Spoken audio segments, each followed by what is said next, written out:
35 ans que je fais ce métier, passionnant d'ailleurs.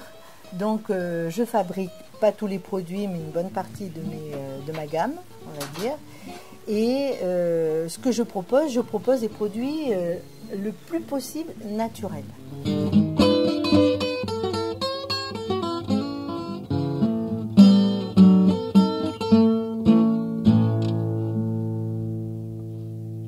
Donc il y a toute une gamme de produits, ça va du décapant jusqu'aux patines. Ça peut être des patines anciennes, donc avec des bouches-ports, vernis gomme-lac, etc. et cirées. La cire que je fabrique moi-même, les vernis que je fabrique moi-même également. Ça peut être des patines actuelles avec des peintures, des pigments et autres. Donc c'est vrai, je fabrique mes vernis, les vernis gomme-lac que je fais macérer dans de l'alcool à 95, dénaturés, à savoir que ces paillettes de gomme-lac, ce sont des excréments en fait des femelles cochonnies. Et donc on les met à macérer, on a des couleurs particulières, donc ce joli doré, ce joli brun, et on a celui qui est incolore bien entendu, qui sert lui à refaire des dorures, et autrefois les ébénistes qui faisaient des pièces d'art cirées qu'avec de la carnauba pour donner ces patines profondes. Voilà. Bon, après, il y a d'autres techniques, il y a d'autres produits que je prépare également. On a besoin de ces pigments pour éviter justement que tous ces produits qui ne sont pas naturels, qui sont forts, où ils se rendent compte au bout du temps que c'est mauvais pour la nature, pour l'humain, voilà. Donc, il vaut mieux rester avec des produits naturels si on le peut. Mais pour cela, il ne faut pas que ça s'éteigne, quoi. Il faut continuer. Voilà. Tant que tu les retournes après. Oui. Non. Vous savez, les clients touchent. Hein. Ils viennent, ils commencent à toucher, ils mettent les pinceaux n'importe comment, les font tomber. C'est bien d'avoir des produits, mais faut-il savoir les utiliser, dans quelles conditions, comment.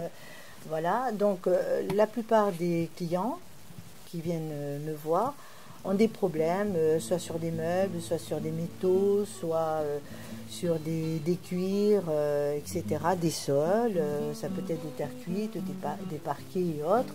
Principalement les meubles anciens ou les meubles modernes, parce qu'il faut les entretenir également. Ce n'est pas les produits qui donnent la beauté, c'est surtout la technique.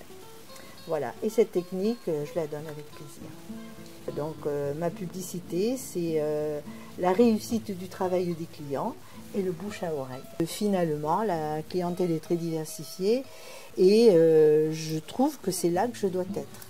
Dans ce secteur-là, je ne me vois pas ailleurs. Je suis là où je dois être avec les antiquaires.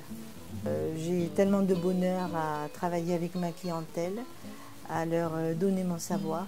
J'espère pouvoir continuer encore un peu de temps parce que le temps passe et que, comme tout le monde, à un moment donné, il faut arrêter.